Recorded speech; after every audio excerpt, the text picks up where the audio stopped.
Shalom Ibu Bapak Saudara yang dikasihi Tuhan, kita jumpa kembali di dalam Sapaan Gembala GKI bersama dengan saya Penatua Ripka Oktavia dari GKI Citraland Surabaya. Sebelum kita membaca merenungkan firman Tuhan, kita bersatu hati di dalam doa. Mari kita berdoa. Tuhan yang baik, terima kasih untuk kasih karunia dan cinta Tuhan pada hari ini. Saat ini kami akan bersama membaca, merenungkan apa yang mau Tuhan sampaikan di dalam kehidupan kami. Kiranya Tuhan yang menolong setiap kami, sehingga kami boleh menjadi pelaku-pelaku firman Tuhan yang bertumbuh, yang melakukan setiap apa yang Engkau perintahkan.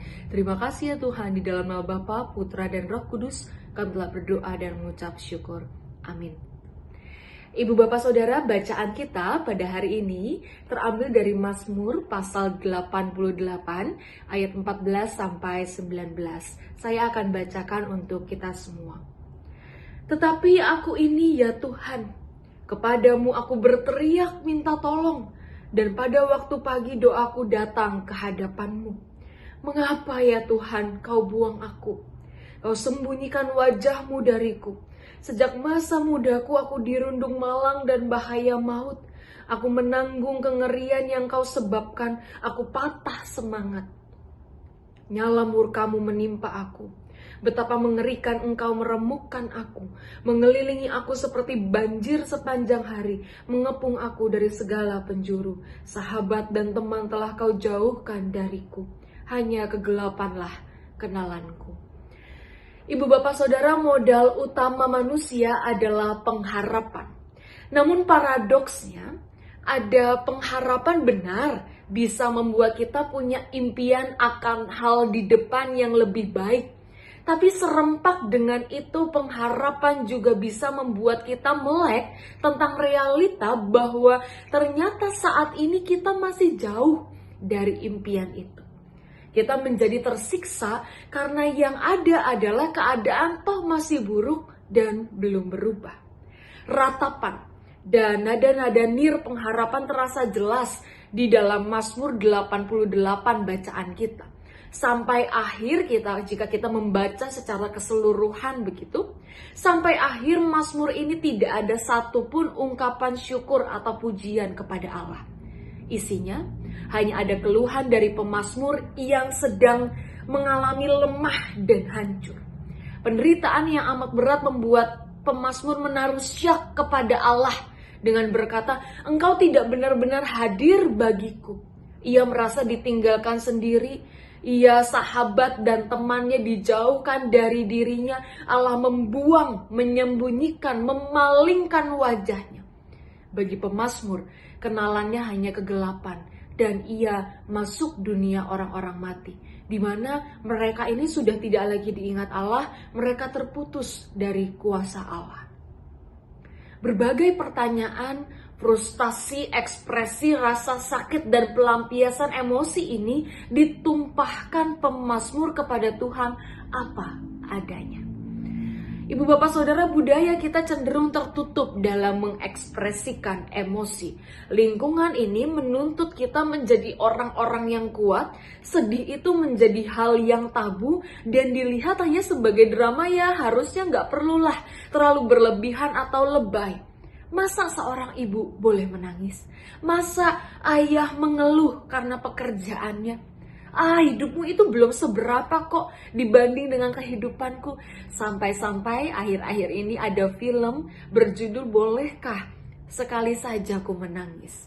Meratap, tidak pernah diberi ruang. Kesedihan itu harus disangkal dan tidak boleh dibicarakan terus-menerus.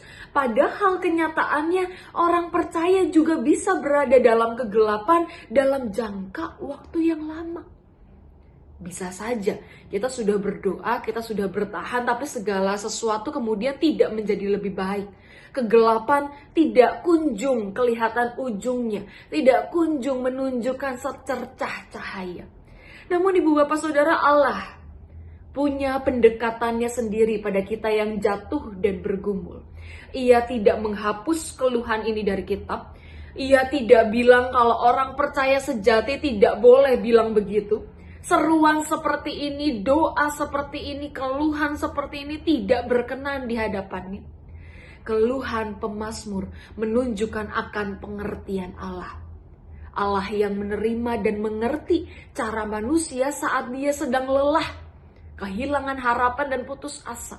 Allah tidak marah dan tetap melihat kita bukan karena seseorang memberi wajah gembira, ceria, senang, bisa mengendalikan emosinya, tetapi semata karena kasih karunia Allah.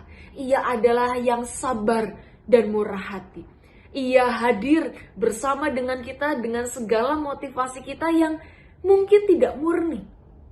Karena itu segala sesuatu tidak harus cepat jadi beres, tidak juga selalu jelas mengapa itu terjadi.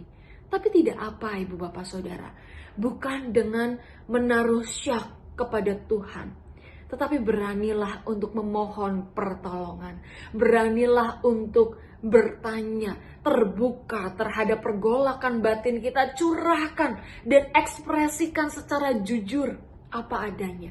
Sebab orang yang meratap kepada Tuhan artinya ia juga sedang memilih untuk percaya.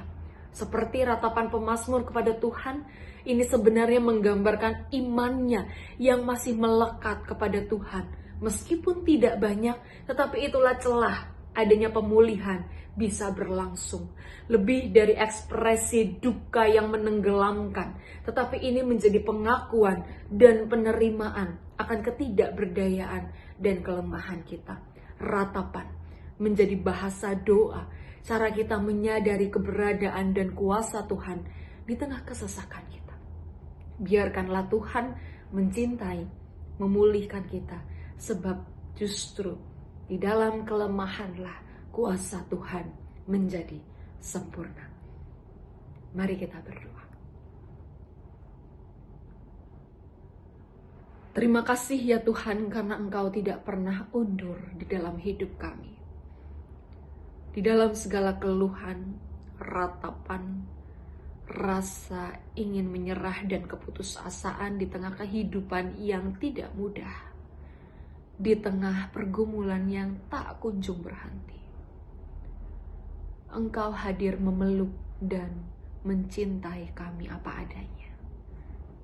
Tuhan terus membersamai kami.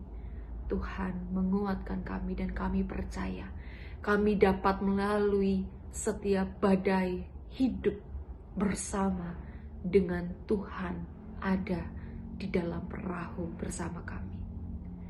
Kiranya Tuhan yang memampukan, menguatkan setiap kami. Tuhan yang menjagai kami di dalam hari-hari kami, keluarga kami, pekerjaan kami,